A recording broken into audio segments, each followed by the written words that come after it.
Good morning, welcome to BTBRV Rants. I'm just going to try to answer a few questions that were sent to me via email as well as the comment section of some of the previous videos. Alright guys, let's answer some questions. So the first question comes from a gentleman who said they just recently purchased a fifth wheel. They moved out of their travel trailer this year and they got into a Flagstaff 529 MBS, which is a mid-bunk ultralight fifth wheel, and they just wanted to know specifically how the construction was from a frame perspective. On your specific fifth wheel, you have a 10-inch I-beam frame, which is very common for fifth wheels under about 34 feet long. Once you go beyond that, they really move to a 12-inch I-beam frame. But for the most part, a 10-inch is pretty common in the mid-30-foot range. And from a structural perspective, a 10-inch I-beam frame on your size and the weight of your specific fifth wheel should be absolutely fine. You really should have nothing to worry about, unless there's some major defect in how it was produced, or you go over some type of terrain that just causes damage to the frame. And that can happen if you have to do any type of major aggressive move, if you twist the frame over uneven surfaces real bad, things like that. So just be careful where you pull it. The next question was related to the torsion axle system that the Flagstaff has, the Torflex system, which is a Dexter product.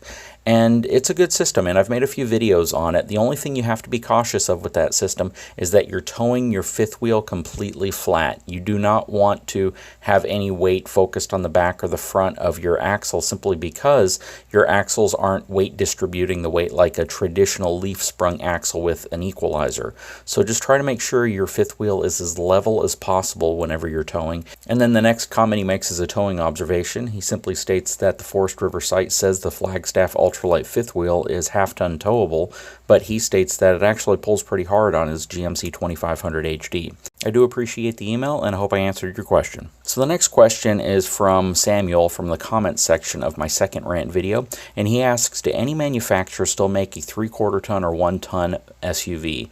And the answer is yes. General Motors still produces a 1 ton version of their Suburban, but it is a special fleet vehicle, and it's really designed to be upfitted with armor. So law enforcement, Secret Service, or organizations that are trying to build perhaps an armored version of that SUV have the option of purchasing it. Now, it is not a tow vehicle. It only has about a 3,000 pound tow capacity, even though it has about a 4,000 pound payload capacity.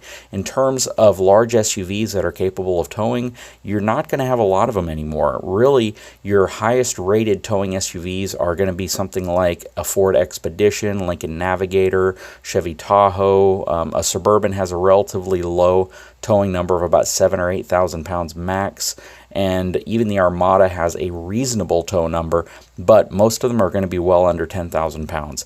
And primarily they do that because they want to add additional payload capacity to these SUVs, and they sacrifice the towing capacity to do that. And then I got another question related to what do I think the best and cheapest used truck would be under $25,000?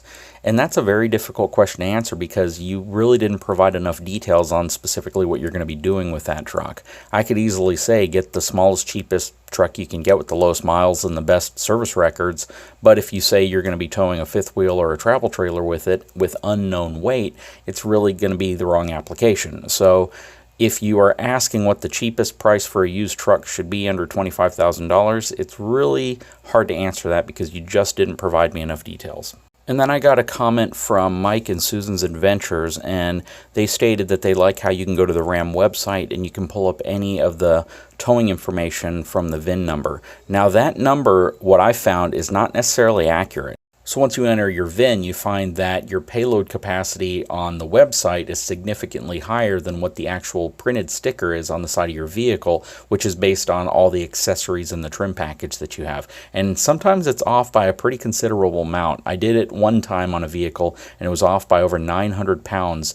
So another subscriber asked, what do I think about Super C-Class RVs, and that they've heard they can have over a 40,000 pound hitch capacity. I've seen a few that get up to about 20,000 pounds. I haven't seen any that go up to 40,000 pounds, primarily because you're running into a problem where the hitch itself is probably going to be your weakest link, but I have seen them get pretty high, and they're not bad vehicles. They are definitely a very powerful version of a Class C, and something to consider if it's in your budget range. Another great question is from a subscriber that asked if a teardrop trailer can be towed with the new Ford Explorer. that has roughly a 5,000 pound tow capacity. And that really depends on the hitch that you're using, the weight distribution sway control setup you're using, as well as the weight of the teardrop. So you're going to have to research teardrops since there's quite a few of them out there. I would stick to one that's under 3,000 pounds total.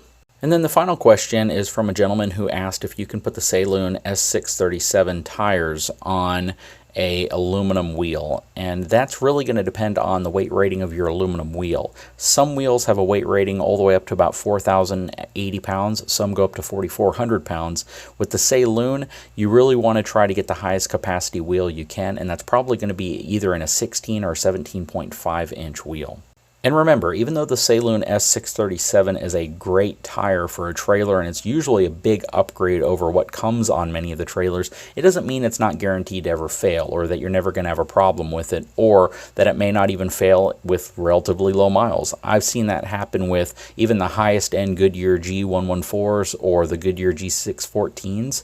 But what really matters is how they're being taken care of, what you're driving over, how your axle setup looks, how your alignment looks, and more importantly, just what you're loading them up to. Oftentimes, people run these more robust tires at a slightly lower PSI simply to accommodate what the wheel capacity is designed for. That's what I do, but you'd still want to be careful that you're running them at a high enough PSI to be able to support the load you're going to be putting on them, and that's very important. So that's it for today's rant. If you haven't had a chance, please take a moment and subscribe to this channel as well as my main channel, Big Truck Big RV. I'll talk to you guys later.